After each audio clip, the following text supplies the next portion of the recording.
Hello dear student, कैसे हो।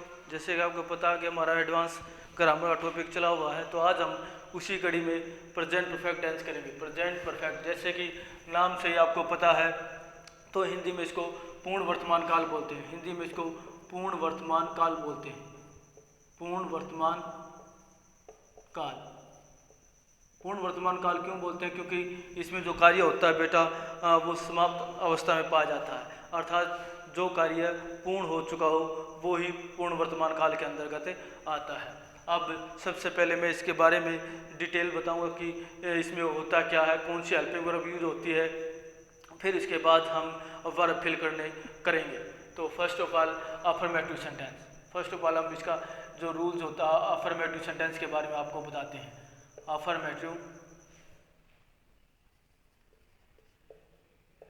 Affirmative sentence.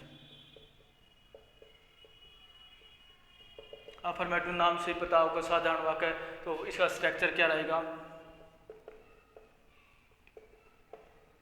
Structure सबसे पहले हम लेंगे subject, helping verb has, have, plus में V3 प्लस ऑब्जेक्ट।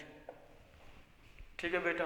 तो जब भी हम परफेक्ट की बात करते हैं तो वहाँ हमने हमेशा V3 ही यूज करते हैं। जब भी हम परफेक्ट की बात करते हैं तो वहाँ हमें हमेशा V3 ही यूज करते हैं। अब सब्जेक्ट, जैसे कि आपको पहले वीडियो में जो बाद वाली वीडियो में बता रखा है, जो सब्जेक्ट एस किसको डिनोट करता है? सब्जेक्ट को। एस किसको डिनोट करता है?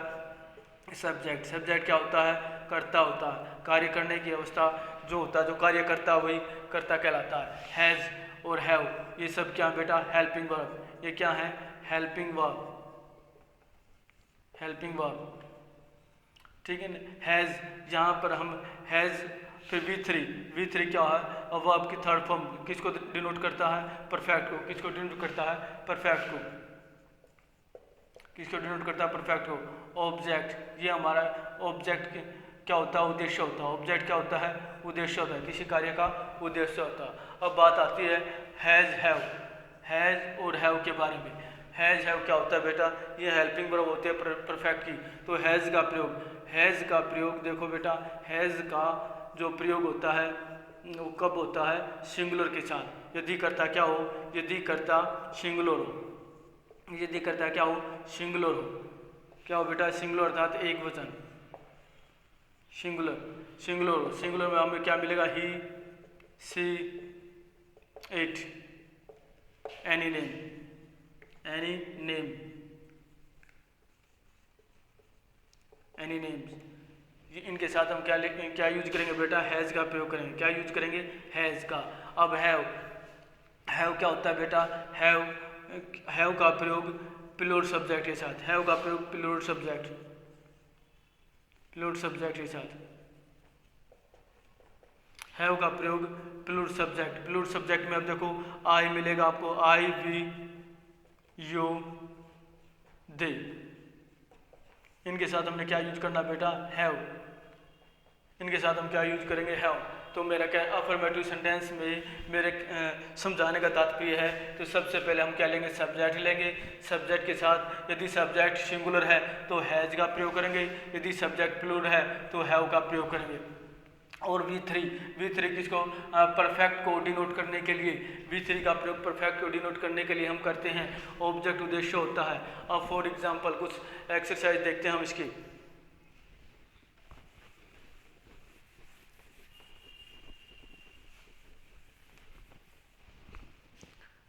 He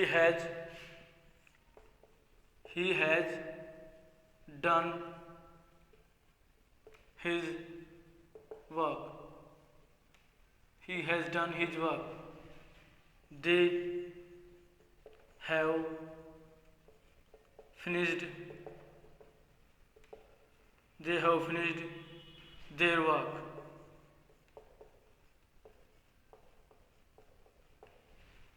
I have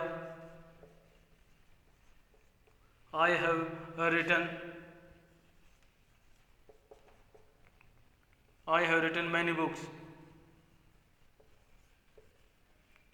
I have written many books.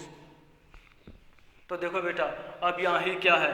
He singular है, ही क्या है बेटा, ही कौन सा सब्जेक्ट है, सिंगुलर सब्जेक्ट है, ही कौन सा सब्जेक्ट है, सिंगुलर है, तो इसलिए सिंगुलर सब्जेक्ट है। तो हमने हेल्पिंग वर्ब कौन सी की, हेल्पिंग वर्ब हैज। जैसे कि मैंने पिछले वीडियो में भी आपको बताया था, यदि सब्जेक्ट सिंगुलर है तो हम हेल्पिंग वर्ब भी सिंगुलर लेंगे बेटा, और यदि सब्जेक्ट प्लूरल है तो हेल्पिंग वर्ब भी हम क्या लेंगे, प्लूरल लेंगे। तो इसी प्रकार अब डन क्या है बेटा, V3, डन क्या है, वर्ब की थर्ड फॉर्म। डन किसको दर्शाता है, परफेक्ट को। किसको दर्शाता है बेटा, परफेक्ट को। जब भी हम किसी परफेक्ट की बात करें तो हम हमेशा V3 का प्रयोग करेंगे, अर्थात वर्ब की थर्ड फॉर्म। कौन सी फॉर्म, वर्ब की थर्ड फॉर्म, वर्ब की थर्ड फॉर्म का ही प्रयोग करेंगे बेटा। हिज किसके लिए है, हिज, ही का पॉजिटिव केस, ही का सब्जेक्टिव केस हो गया बेटा, ही का सब्जेक्टिव केस, ओ वर्क ऑब्जेक्टिव हो गया। तो they have finished their work. अब देखो दे क्या है बेटा, यहाँ पर दे प्लूरल सब्जेक्ट है, दे यहाँ पर क्या हो गया, प्लूरल सब्जेक्ट है, दे यहाँ पर क्या हो गया, प्लूरल सब्जेक्ट बेटा। और प्लूरल सब्जेक्ट है तो इसका मतलब अपने साथ क्या लेगा, प्लूरल हेल्पिंग वर्ब लेगा, तो इसलिए यहाँ पर क्या लगा लिया, हैव। और वर्ब की थर्ड फॉर्म, वर्ब की थर्ड फॉर्म आपको पता है किस को डिनोट करते हैं, परफेक्ट को डिनोट करती है, ठीक है ना। और दे किसकी अवस्था में है, दे की अवस्था में देर का प्रयोग किया गया, और वर्ब क्या होगा, ऑब्जेक्ट। तो I have written many books, यहाँ आई क्या बेटा, आई प्लूरल को प्लूरल सब्जेक्ट को ही डिनोट करता है, आई प्लूरल सब्जेक्ट को बेटा डिनोट करता है in the tense of perfect, in the tense of perfect. इसलिए हम आई के साथ हैव का प्रयोग करेंगे, इसलिए हम आई के साथ किसी चीज़ का प्रयोग करेंगे, हैव का। और रिटन क्या पर, ये रिटन यहाँ वर्ब की थर्ड फॉर्म है बेटा, रिटन वर्ब की थर्ड फॉर्म है जो किसको डिनोट करते हैं, परफेक्ट को। और मैनी बुक्स यहाँ ऑब्जेक्ट है, बहुत सारी पुस्तकें मैंने लिख चुका हूँ, ठीक है ना। तो कार्य क्या कैसी अवस्था में मिलेगा, कार्य पूर्ण अवस्था में मिलेगा, जो कार्य पूर्ण हो चुका उस अवस्था में मिलेगा। उस अवस्था के लिए हमने प्रेजेंट परफेक्ट टेंस का प्रयोग करना है। और प्रेजेंट परफेक्ट टेंस में सबसे पहले मैंने जो सेंटेंस करवा है वो अफर्मेटिव सेंटेंस करवा है। अफर्मेटिव सेंटेंस में मैंने पता है आपको, पहले हम सब्जेक्ट लेंगे, फिर हैज हैव, फिर वर्ब के थर्ड फॉर्म पर ऑब्जेक्ट। तो सब्जेक्ट यदि सिंगुलर है तो हेल्पिंग वर्ब सिंगुलर लेंगे, सब्जेक्ट यदि प्लूरल है तो हेल्पिंग वर्ब प्लूरल लेंगे। और परफेक्ट को डिनोट करने के लिए V3 का प्रयोग करते हैं। परफेक्ट को डिनोट करने के लिए किसी को V3 को बेटा, किसको डिनोट करने के लिए, परफेक्ट को डिनोट करने के लिए। ऑब्जेक्ट क्या होता है बेटा, उद्देश्य होता है। तो ये हमारा पहला अफर्मेटिव सेंटेंस के बारे में था। अब नेक्स्ट जो सेंटेंस बनेगा वो होगा नेगेटिव सेंटेंस।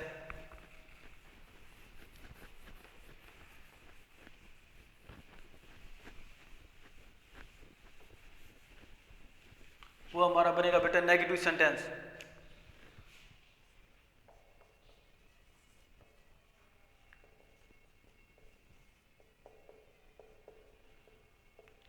नेगेटिव नाम से पता होगा नकारात्मक। तो इसके लिए सबसे पहले हम क्या लेंगे, सब्जेक्ट लेंगे, प्लस में हैज, हैव,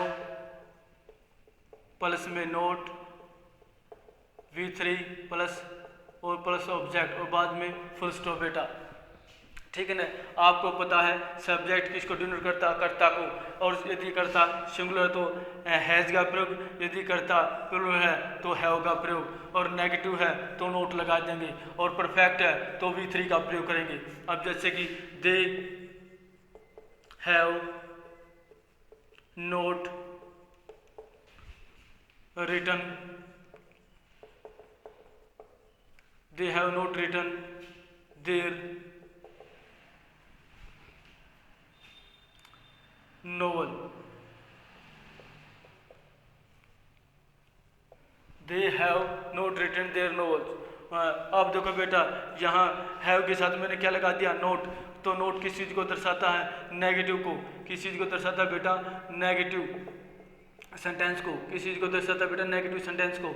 यही हमने देखना है, जब नेगेटिव होता है तो हम नोट लगाते हैं। और ये हेल्प सब्जेक्ट क्या है, प्लूरल सब्जेक्ट है। सब्जेक्ट क्या है यहाँ पर, प्लूरल है बेटा। सब्जेक्ट कौन सा है, प्लूरल है। तो प्लूरल है तो इसका मतलब है हेल्पिंग वर्ब कौन सी ले ली मैंने, हैव। तो हैव। उसी प्रकार he has note finished,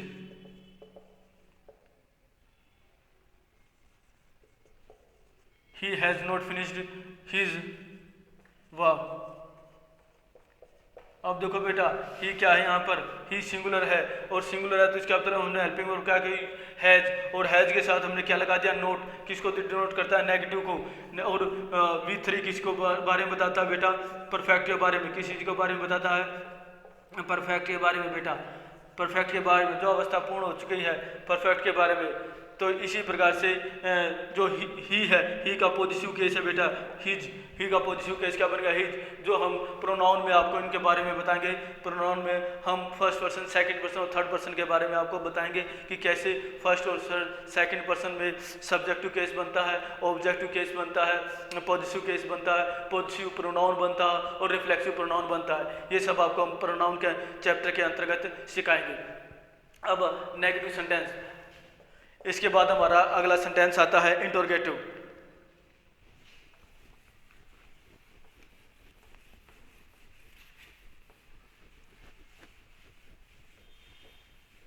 interrogative sentence, नाम से ही आपको पता है इंटरोगेटिव क्या होता है बेटा, प्रश्नवाचक। इंटरोगेटिव क्या होता है,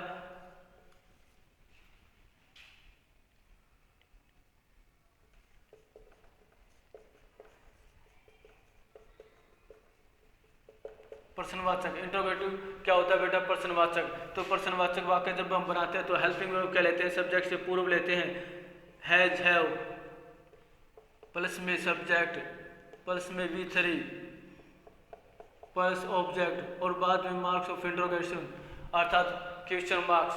तो सिंपल सी बात है, हैज, हैव, हैज का प्रयोग किसी अवस्था में होते हैं, सिंगुलर अवस्था में। हैज का प्रयोग किसी अवस्था में होता है, सिंगुलर अवस्था में। और हैव का प्रयोग किस अवस्था में होता है, प्लूरल अवस्था में। किसी अवस्था में प्लूरल में बेटा। सब्जेक्ट। और V3 क्या होता है बेटा, परफेक्ट, परफेक्ट को दर्शाने के लिए। V3 किसी को दर्शाने के लिए, परफेक्ट को। अब जैसे कि हैव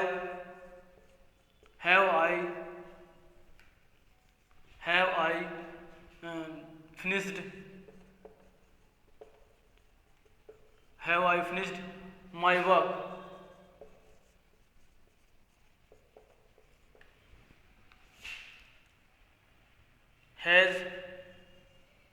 Has she prepared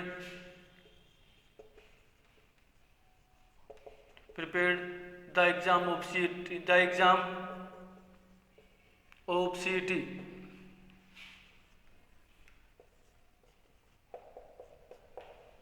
ठीक है बेटा। यहाँ पर मार्क्स ऑफ इंटरोगेटिव। तो अब देखो हैव क्या, यहाँ पर हैव प्लूरल है बेटा, हैव किस चीज़ को डिनोट करता है, प्लूरल को। और यहाँ जो आई है, आई ग्रामर के रूल्स के अनुसार प्रेजेंट परफेक्ट में और प्रेजेंट इंडेफिनिट में किस अवस्था में आती है, प्लूरल अवस्था में आती है बेटा। किस अवस्था में आती है, प्लूरल अवस्था में आती है। फिनिश्ड आपको बता दिया परफेक्ट को दर्शाने के लिए। फिनिश्ड का प्रयोग किसी अवस्था को दर्शाने के लिए, परफेक्ट को दर्शाने के लिए, ठीक है ना। तो इसी प्रकार से हैज क्या है बेटा, has singular subject, singular helping verb है, सिंगुलर हेल्पिंग वर्ब है बेटा, सिंगुलर हेल्पिंग वर्ब है, सिंगुलर हेल्पिंग वर्ब है बेटा। तो इसलिए सब्जेक्ट कौन सा है, सब्जेक्ट भी हमारा यहाँ पर सिंगुलर है, सब्जेक्ट हमारा यहाँ पर क्या है, सिंगुलर है।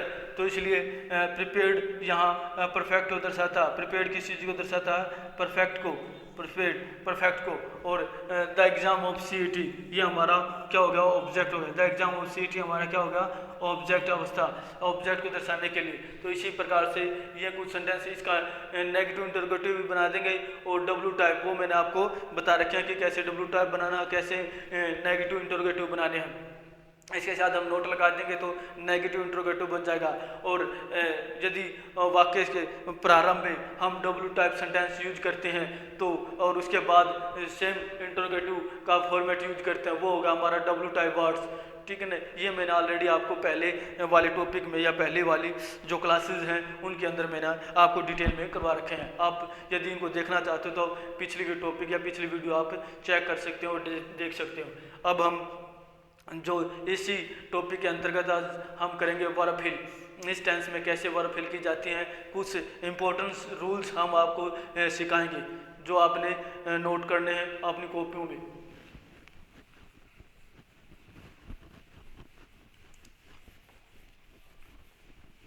मोस्ट इम्पोर्टेंट टॉपिक है ये हमारे एग्ज़ाम के लिहाज से और कॉम्पिटिटिव के अनुसार भी। तो फिर अब आज हमारा पहला रूल्स, इसका पहला रूल्स क्या बनता है? Rule number first, rule number first क्या होता है? जो कार्य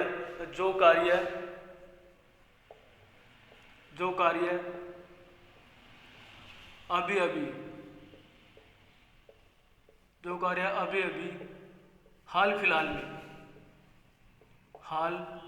में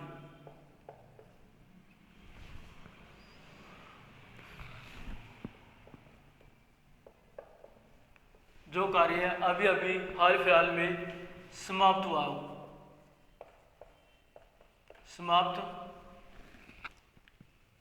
हुआ हो, तो हम ऐसी अवस्था के लिए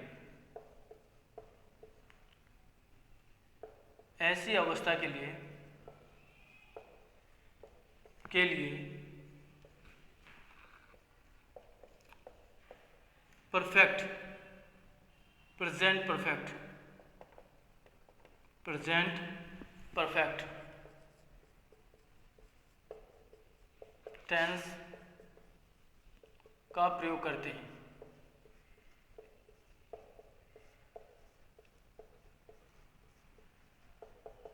सिंपल सी बात है बेटा। फर्स्ट रूल क्या कहता है हमारा? फर्स्ट रूल किसको बोलते हैं? जो कार्य अभी अभी या हाल फिलहाल में समाप्त हुआ हो, तो हम ऐसी अवस्था के लिए, तो ऐसी जो अवस्था होती है जो अभी अभी या हाल फिलहाल में रिसेंटली अभी खत्म हुआ जो काम, तो वहाँ हमने जो रिसेंटली जो कोई काम खत्म होता है तो उस अवस्था के लिए हम प्रेजेंट परफेक्ट टेंस का ही प्रयोग करते हैं। For example, he has come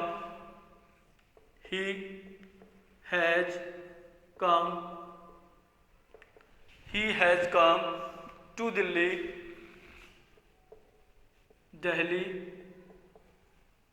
recently. He has come to Delhi recently. देखो बेटा, अभी अभी हाल फिलहाल में वो क्या दिखाता है ये सेंटेंस? अभी अभी हाल फिलहाल में वो दिल्ली गया है। तो ये सेंटेंस किस अवस्था को दर्शाता है? जो अभी अभी फिलहाल में कार्य समाप्त हुआ हो। तो ऐसी अवस्था के लिए हमने कौन सा टेंस यूज कर देना बेटा? Present perfect. हाल फिलहाल में कोई कार्य समाप्त होता है तो उस अवस्था के लिए हम प्रेजेंट परफेक्ट टेंस का प्रयोग करते हैं बेटा। या अब नेक्स्ट रूल नंबर सेकंड क्या था? अगर भूतकाल के समय का उल्लेख किया गया हो बेटा, अगर किसी सेंटेंस में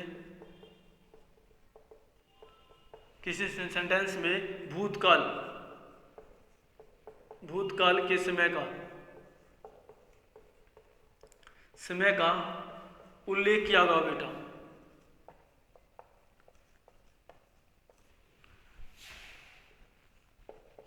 किया गया हो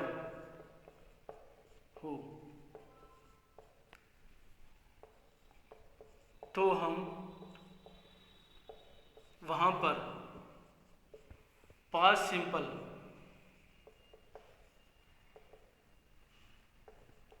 टेंस का प्रयोग करते हैं।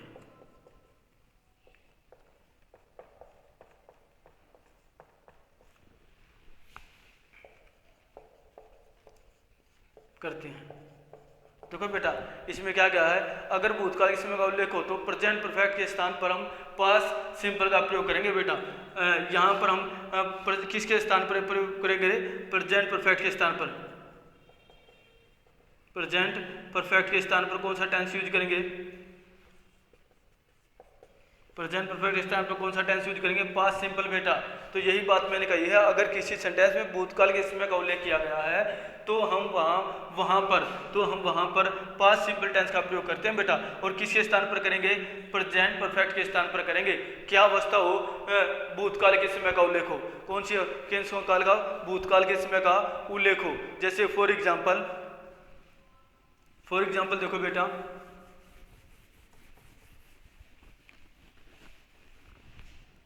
For example, Science gave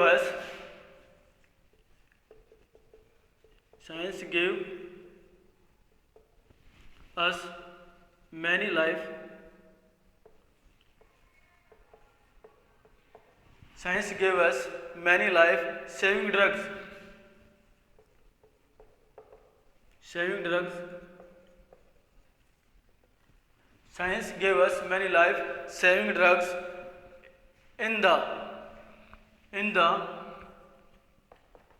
19th century.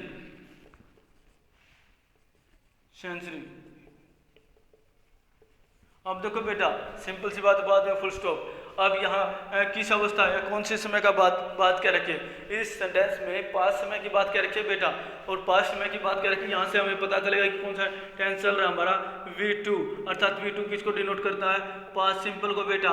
किसको बारे में बताया था, पास्ट सिंपल। यही बात मैंने कहनी थी, जब कार्य भूतकाल अवस्था में चल रहा हो या जब कार्य भूतकाल में हो तो वह हमने प्रेजेंट परफेक्ट का टेंस यूज नहीं करना बेटा, वह हम करेंगे कौन सा टेंस यूज करेंगे, पास्ट सिंपल का यूज करेंगे। ये हमारा रूल कहता है जो कार्य जो कार्य पास्ट सिंपल में चल रहा हो, जो कार्य पास्ट में उल्लेख हो, जिस कार्य का पास्ट में उल्लेख किया गया हो, तो वहां हमने प्रेजेंट परफेक्ट टेंस का प्रयोग न करके पास्ट सिंपल टेंस का प्रयोग करना है बेटा। ये हमारा सेकंड रूल था। अब next rule, very very important rules हैं बेटा, इनको आपने अपनी कॉपी नोटबुक में अच्छी तरह से नोट कर लेने हैं ताकि हम भविष्य में वर्ब फिल करने की किसी भी टॉपिक पर या हम गलतियां न करें, हमारे वर्ब फिल में किसी भी प्रकार के नंबर न कटे। यही मेरा मेन उद्देश्य है आपको सिखाने का।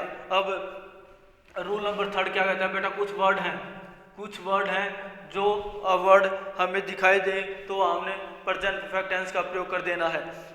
सबसे यदि कुछ वर्ड हो, यदि इस सेंटेंस में यदि इस टेंस में ये शब्द हों तो हमें इन शब्दों को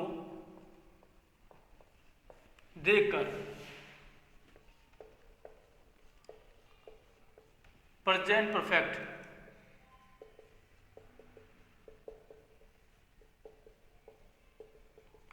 टेंस फिल करना है।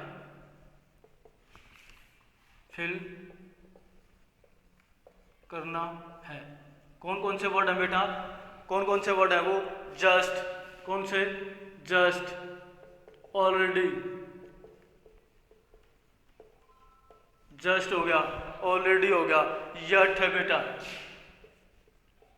Just, already, yet, ever, never, so far बेटा, so far, lately, recently, ये शब्द बेटा, इट इज, ये शब्द किसी भी सेंटेंस में मिल जाए, तो वहाँ हमने कौन सा टेंस फिल करेंगे बेटा, प्रेजेंट परफेक्ट। कौन सा टेंस फिल करेंगे, प्रेजेंट परफेक्ट। ये ट्रिक मान लो या शब्दों को याद कर लो, just, already, yet, ever, never, so far, lately, recently, ये शब्द किस चीज़ को डिनोट करते हैं बेटा, प्रेजेंट परफेक्ट की अवस्था को डिनोट करते हैं, हाल फिलहाल में कार्य होने की संभावना को व्यक्त करते हैं, और ये शब्द ही हमें बताते हैं कि हमें कौन सा टेंस इसमें फिल करना है।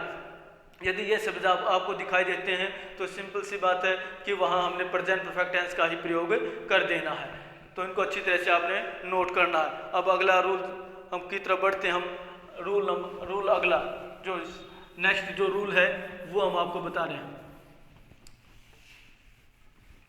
नेक्स्ट रूल क्या कहता है बेटा, अगर सिंस रूल, नेक्स्ट अगला रूल देखो बेटा, अगर सिंस का प्रयोग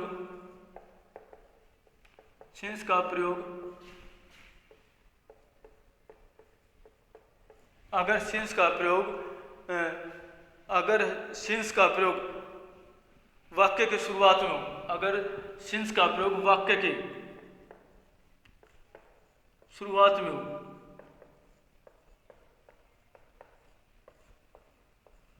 हो। देखो बेटा, अगर सिंस का प्रयोग यदि वाक्य की शुरुआत में हो तो उसको हम तो उस सेंटेंस को, तो पहले वाले भाग को, तो सेंटेंस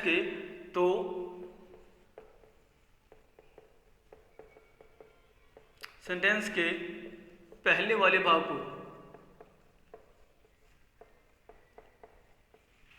को हम पास्ट सिंपल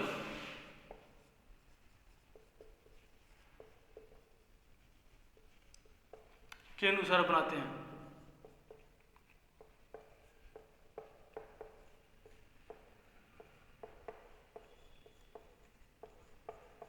तो किसके अनुसार बनाते हैं? पास्ट सिंपल टेंस के अनुसार हम बनाते हैं, सिंपल पास्ट के अनुसार बनाते हैं। सिंस के साथ वाक्य का प्रथम भाग आ जाएगा। तो ये बता रखा बेटा। और दूसरे वाले भाग को, तो दूसरे वाले भाग को सेंटेंस के दूसरे वाले भाग को, सेंटेंस के दूसरे वाले भाग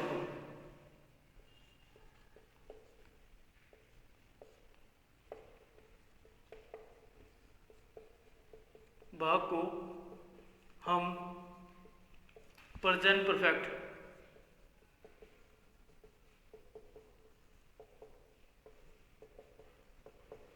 टेंस के अनुसार बनाते हैं।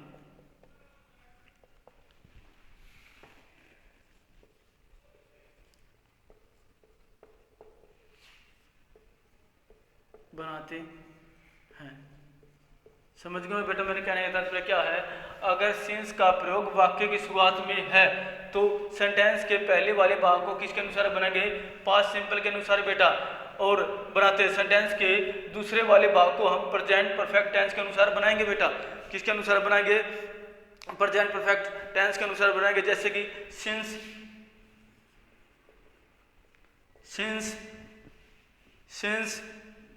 ही ज्वाइंड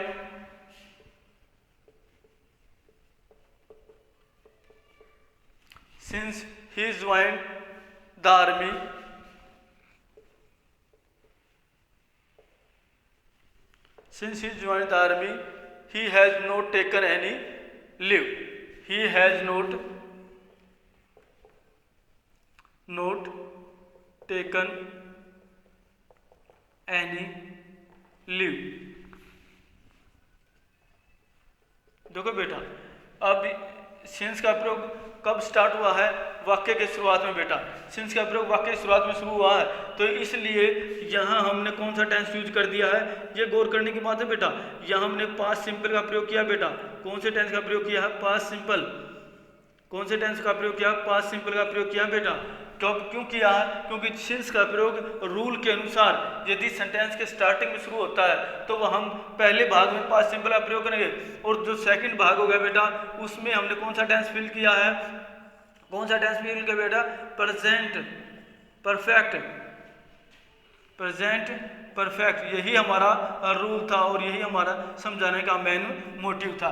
यदि सिंस का प्रयोग वाक्य के स्टार्टिंग में आता है तो पहले वाला जो सेंटेंस का भाग है वो पास्ट सिंपल में रहेगा और दूसरे वाले वाक्य का भाग प्रेजेंट परफेक्ट टेंस में रहेगा। इस रूल को अच्छी तरह से आपने नोट कर लेना है कॉपी में। अगर सिंस का प्रयोग वाक्य की शुरुआत में है तो हम सेंटेंस के पहले वाले भाग को हम किसके अनुसार बनेंगे? पास्ट सिंपल के अनुसार बनाते हैं, और सेंटेंस के दूसरे वाले भाग को हम प्रेजेंट परफेक्ट टेंस के अनुसार बनाते हैं बेटा। अब नेक्स्ट रूल की तरफ हम बढ़ते हैं। अगला रूल क्या कहता है?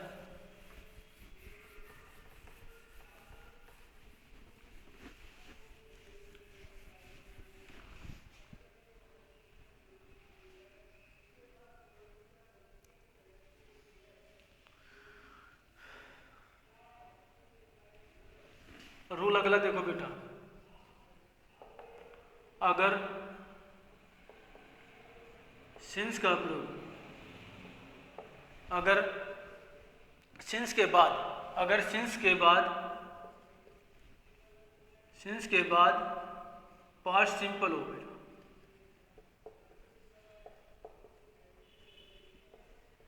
पास्ट सिंपल टेंस हो, देखो बेटा, अगर सिंस के बाद पास्ट सिंपल टेंस हो बेटा, कौन सा टेंस हो? पास्ट सिंपल टेंस हो, तो सिंस से पहले वाला सेंटेंस तो हम सिंस से पहले वाले सेंटेंस को सिंस से पहले वाले सेंटेंस को प्रेजेंट परफेक्ट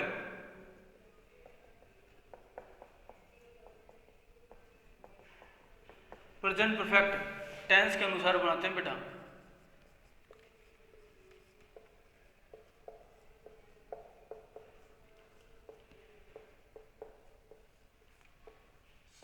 समझ गए ये रूल? मैंने कहने का तात्पर्य क्या बेटा, जो सिंस का प्रयोग है ना, सिंस के बाद यदि पास्ट सिंपल हो, सिंस के बाद कौन सा टेंस हो बेटा? पास्ट सिंपल हो, तो हम सिंस से पहले वाले सेंटेंस को किसके टेंस के अनुसार बनाएंगे बेटा? प्रेजेंट परफेक्ट के अनुसार बनाएंगे बेटा। ये ध्यान देने योग्य बात है भाई।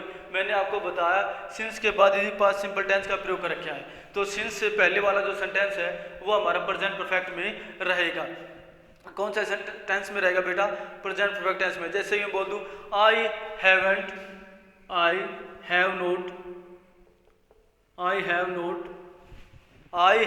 Not seen him,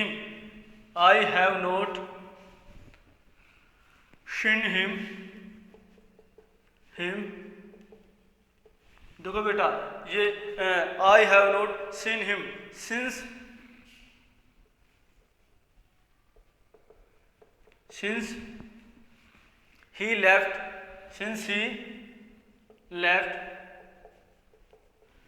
since he left India। देखो बेटा, अब यहां देखो, गौर करने की बात है, सिंस के बाद कौन सा टेंस यूज हुआ बेटा? सिंस के बाद देखो पास्ट सिंपल, सिंस के बाद कौन सा टेंस यूज हुआ? Past simple. कौन सा टेंस यूज हुआ बेटा? Past simple. और इसलिए सिंस के बाद यदि पास्ट सिंपल है तो सिंस से पहले हमने कौन सा टेंस यूज कर दिया है? Present perfect.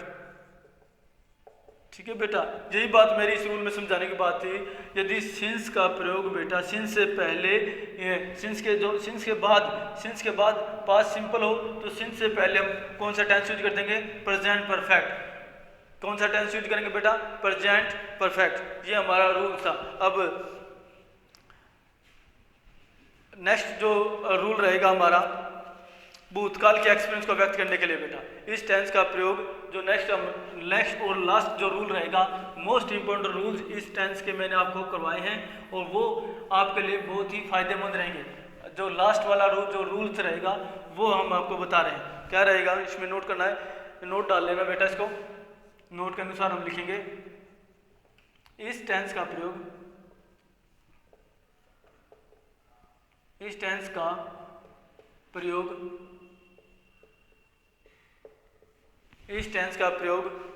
पिछला अनुभव, क्या बताने के लिए बेटा? पिछला अनुभव। इस टेंस का प्रयोग पास्ट एक्सपीरियंस,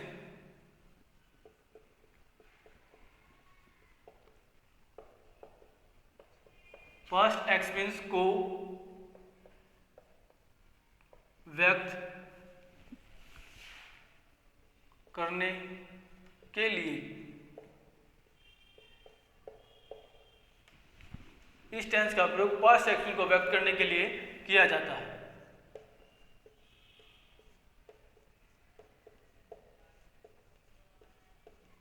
ठीक है बेटा, तो इस टेंस का प्रयोग हम कब करेंगे? जो नेक्स्ट और लास्ट जो रूल्स है, वेरी इंपॉर्टेंट रूल्स है। तो पास्ट एक्सपीरियंस, भूतकाल के समय को, पास्ट एक्सपीरियंस क्या होता है बेटा? जो अनुभव है, पिछला अनुभव। क्या था? पिछला अनुभव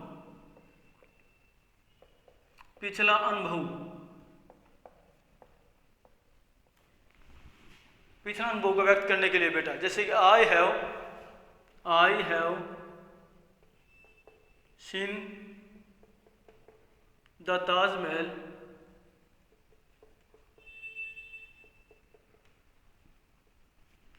I have seen the Taj Mahal in Agra. I have seen the Taj Mahal in Agra. In Agra 3 times.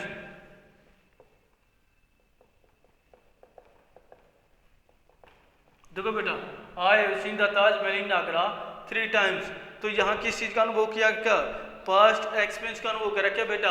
उसने ताजमहल को 3 बार देख चुका। वो ताजमहल को कितने बार देख चुका है? 3 बार। तो इससे ही व्यक्त होता है कि इसमें कौन सा टेंस फिल कर रखा है? Past simple.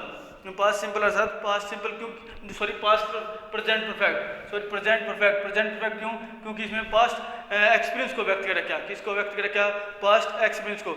They have gone to Delhi, they have gone to Delhi, they have gone to Delhi once.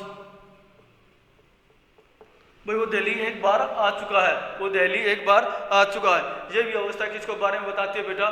Past experience को। और जब भी पास्ट एक्सपीरियंस को व्यक्त करते हैं तो हमने वहां पर प्रेजेंट परफेक्ट टेंस का प्रयोग कर देना बेटा। कौन सा टेंस का प्रयोग करेंगे हम? प्रेजेंट परफेक्ट टेंस का प्रयोग करेंगे। तो इस प्रकार यह आज का हमारा टॉपिक था प्रेजेंट परफेक्ट, जो मैंने आपको फर्स्ट ऑफ ऑल तो इसका इंट्रोडक्शन दिया कि कैसे हेल्पिंग वर्ब का प्रयोग करते हैं, कब करते हैं, कैसे करते हैं। फिर देन उसके बाद जो वर्ब हिल है वो मैंने आपको डिटेल में बताई। तो थैंक्स। तो फिर हम मिलते हैं नेक्स्ट टॉपिक के साथ, नए टॉपिक के साथ, नए दिन। Okay, thanks.